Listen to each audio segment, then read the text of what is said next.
Bir gün əyləşmişdi burada. Hərəkət yoxdur. Üzürlü hesab eləyin. Bəzi şeylər var ki, onu gərək deyilsin. Şikayət elədilər bir dənə xanımdan ki, o heç ərə gedməmişdi. Dedilər ki, hamilədir. Gətirdilər Həzrət Əleyhisselamın yanına. Həzrət Əleyhisselam onun haqqında hökm çıxartdı. Həzrət Əleyhisselam buyurdu ki, mənə bir dənə təşrif gətirin, yəni bir dənə ləyən gətirin. Ləyən gətirdilər və orada bir palçıqlı suyu qarışdırdı o təşdə və buyurdu ki, xanımı əyləşdirin o təşdə.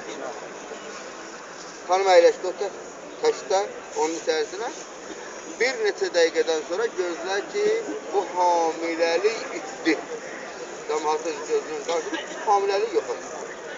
Nə oldu burada? Deməli, zəli girib bunun qanına, bədəninin daxilinə.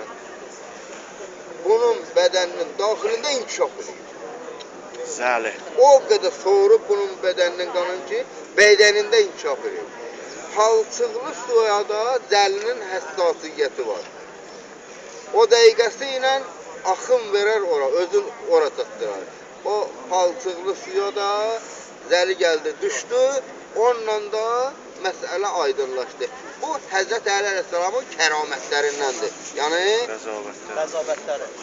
kəramətləri. Yəni, orada həm qəzavət məhkəmədədir, burada kəramət. Yəni, göstərdi ki, möcüzə ilə göstərdi ki, bax, belənsi. Burada 2 rəkət namaz qılacaq, qurbətən illallah.